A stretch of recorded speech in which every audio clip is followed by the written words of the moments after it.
شما دوست عزیز گرامی، امیدواریم که صحت و سلامت باشین. همه روزه بخیر بگذره، بخیر گذشته باشه و بخیر بگذره.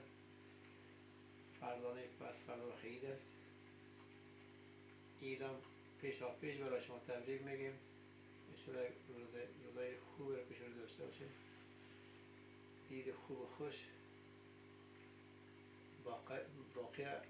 باقی سال، باقی روزای سال رو انشالله با خوبی و خوشی و با صحت سلامتی بگذرانیم. امروز آمدیم کمی دکان پاکاری کردیم. تقریبا قبل از نماز ظهر خلاص شدیم. خواستیم که یک پیام عیدی بر شما بفرستیم.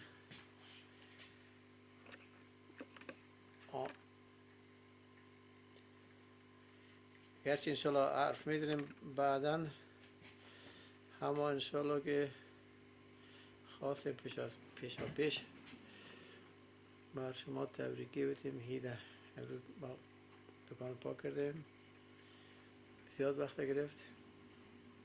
ماشاءالله بسیار هوای خوب، هوای بسیار خوب.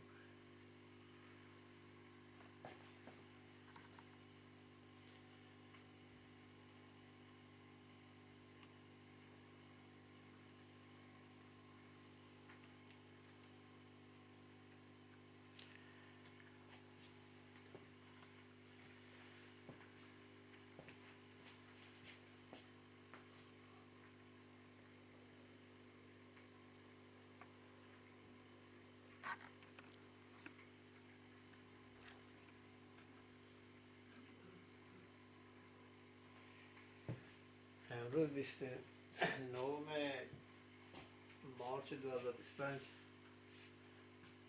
و 29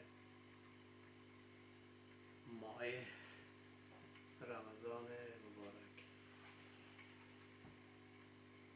رمضان خلاص بخیر. فردا سیوم است. روز شنبه بخیر. روز دوشنبه بخیر است. امشب در کمین می باشیم تا مهتاب پیدا کنیم.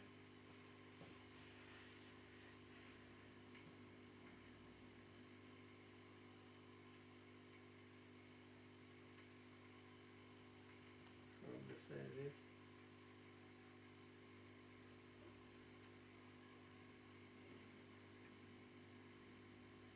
زندگی شما انشاءالله خوب میگذره.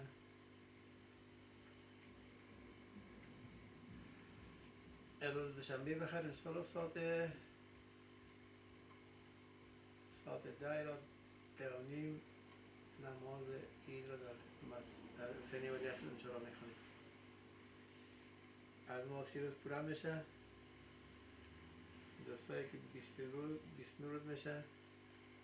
اگر مهتاب دیده شد دیگه یک روز کم میشه. انشاءالله صد فردا بخیر. امشب مهتاب دیده میشه. 30 روز پورا میشه. دیشب با سید علی حسینی آقا جان ساعت 12:53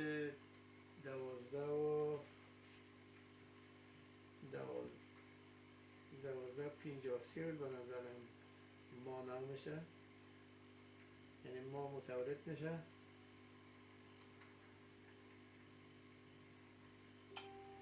بعد در 24 ساعت آینده مهتاب دیده میشه و روز دوشنبه به خرید است.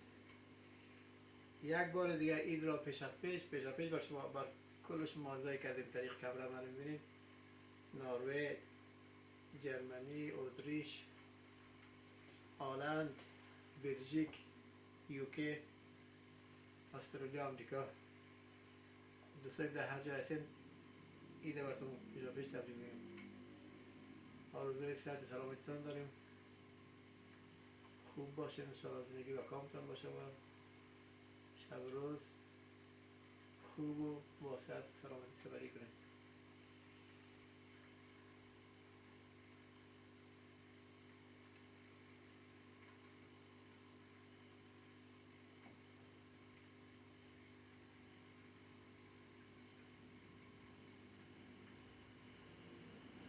ساعت 11 و Hej. hej hej! Är gansen färdig? Är det Valias? Ja. Yes. Varsågod.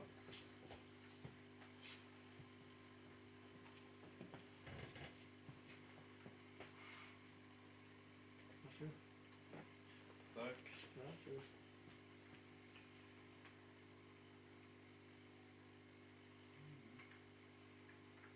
Telefonnumret där. 9687 96877 623. 623. Yes.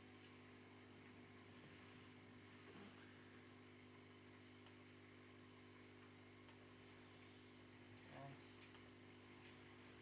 Ja, 150. Yes.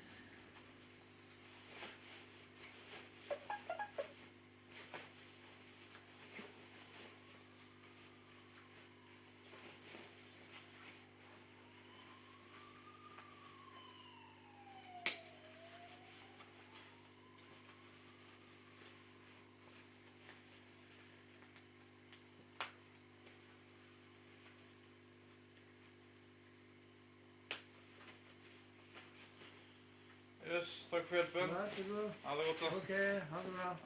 Ha det.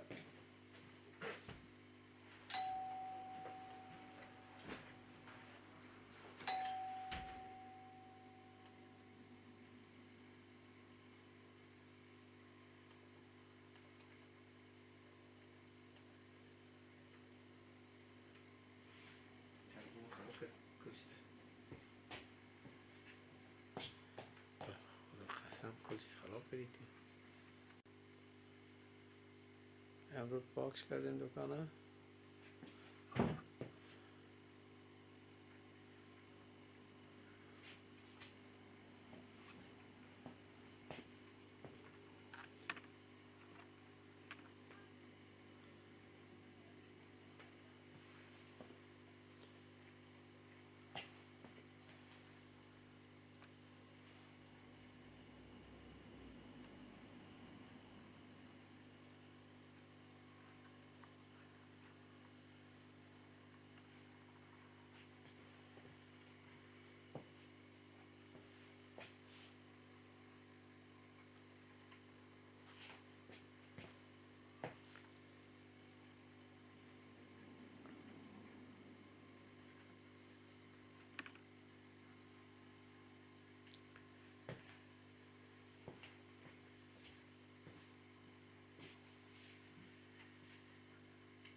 از که ما در اروپا میبینن در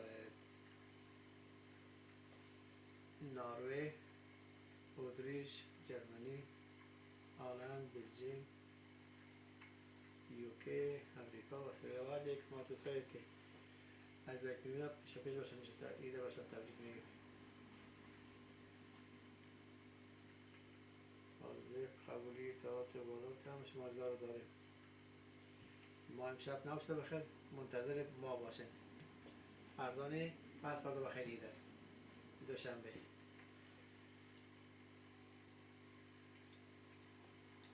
او تعداد از علمای از گرامی که دوی مارچ اول روز اعلام کردن، ما روز دوشنبه 3 مارچ وقتی قبل از افطار خانه رفتم، مهتاب کاملا سه روزه معلوم نشد. اتفاقا آقای حسینی عزیزم برام فرستاد عکس همو روز سیوم را و حتی از بلژیک برام عکس فرستادم که مهتاب به نظر چند روزه است. مهتاب 3 روزه بود. ما خداش که انشاءالله ماه رمضان پوره از روزش مهتاب دیده شده و تا دوباره مهتاب دیده میشه انشاءالله روزه پوره واسطه گرفته. از یک نگرفتین یک روز قضا رو میمانید. پناهتان با خدا باشه. روزی روزه نگیرین. با قول خدای عزیز علمای گرامی نکنه که روزه بگیره گناهکار را نسازه. خوب دوستان عزیز، ساعت 3 دقیقه است. من باید پانو ببندم برم باقی کارهایی که دارم او را انجام بدم. انشالله با امید خدا روز دوشنبه ساعت 10 الی 10:30 منتظر ما در حسینی ولی علیه السلام و در نماز عید باشید. روز خوب و خوش داشته باشین. خدا حافظ و ناصرتان. یا علی مدد یا علی مدد.